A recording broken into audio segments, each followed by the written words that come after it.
ჯერ მინდა იმით დავიწყო, რომ გუშინ დავრუნდი, ღამე დავრუნდი სტრასბურგიდან, სადაც ყველა მიცით უკვე, რომ მქონდა მიმართვა ევროპარლამენტის მიმართ და მინდა გადმოგცეთ თქვენ, რაც იყო ამ შედეგი ამ მიმართვის, რომელიც არის გამოხატვა ყველა ამ ევროპარლამენტარებისგან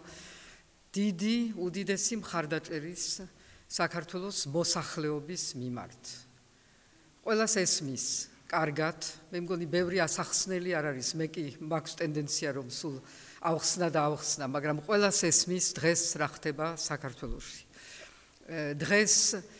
რას ცდილობს ის არალეგიტიმური ხელისუფლება,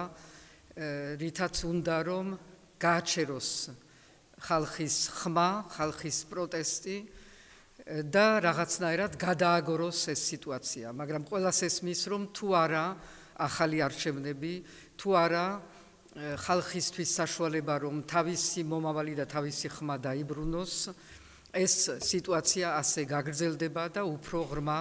კრიზისში, უფრო ღრმა ჩიხში შევალთ ყველანი. და ამიტომ ყველას აქვს სურვილი რომ ხარი დაუჭიროს ქართველ ხალხს ამ რთულ, მაგრამ ძალიან მშვიდობიან ბრძოლაში. დღეს ასევე ევროპულ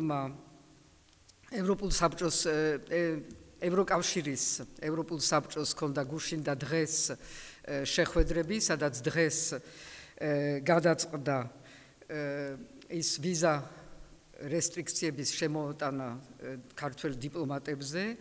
და ურსულა ფონ დერ ლაიენმა გააკეთა განცხადება უკვე, სადაც ამბობს, რომ ქართველი ხალხი აპროტესტებს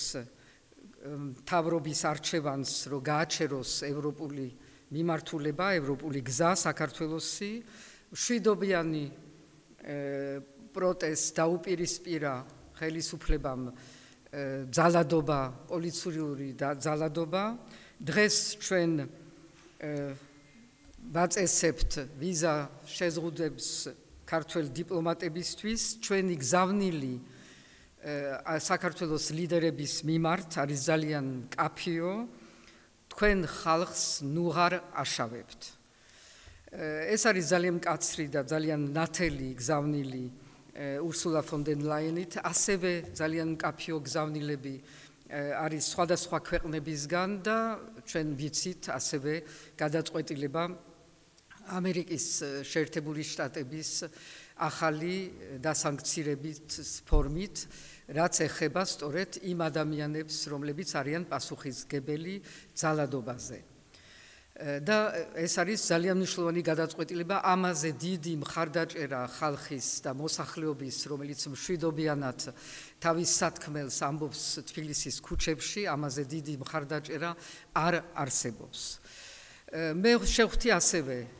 ეხლახან ევროპულ საბჭოს გენერალურ მდივანს და მის დელეგაციას, რომელიც ცოტა არიან გაუგებრობაში, მე მგონი დღევანდელ დღეს კარგად არ ესმით აქაური სიტუაცია და მე აუხსენი ის, რომ არ შეიძლება ამ ქვეყანაში მოსვლა, როცა შენ წარმოადგენ ყველაზე ძველ ევროპულ ორგანიზაციას და იმ ორგანიზაციას, რომელიც არის უშუალოდ პასუხისმგებელი ერთ რამეზე და მხოლოდ ერთ რამეზე, რომ დაიცვას დემოკრატიული პრინციპები, დაიცვას ადამიანის უფლებები,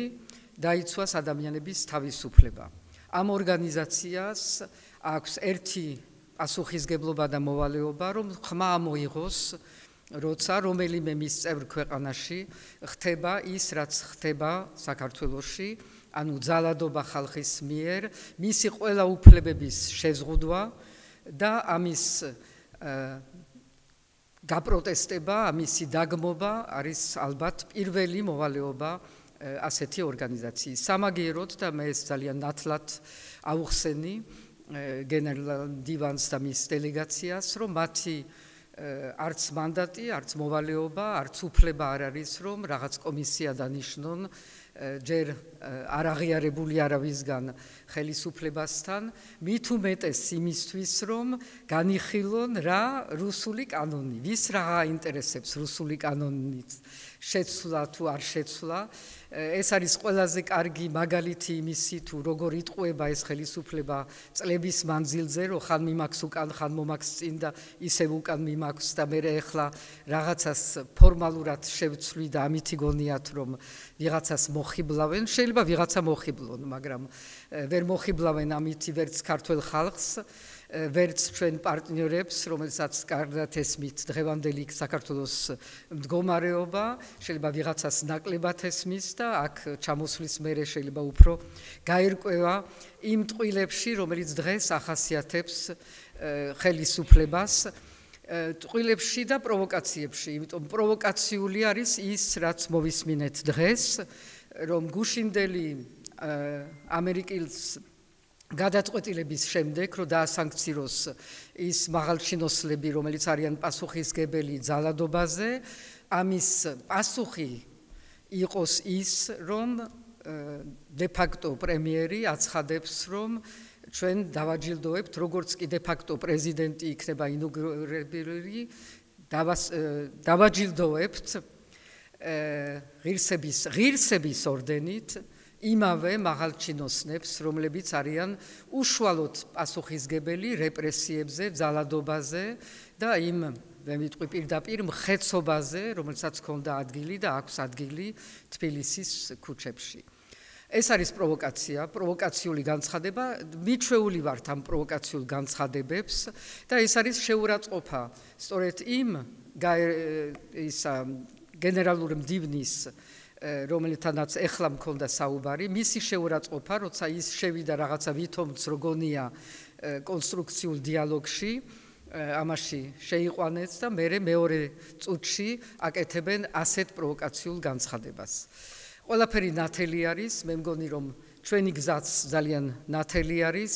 არაფერში არ უნდა შეგვეშალოს და არ უნდა შეგვეშინდეს, მშვიდობიანი გზა წინ არის და ყველაფერი ჩვენი პარტნიორები არიან იქ, სადაც უნდა იყვნენ, მხარს გვიჭერენ და ჩვენ ამას ვნახავთ ამ დღეებში და ამ კვირებში კიდევ უფრო და უფრო ნათლად.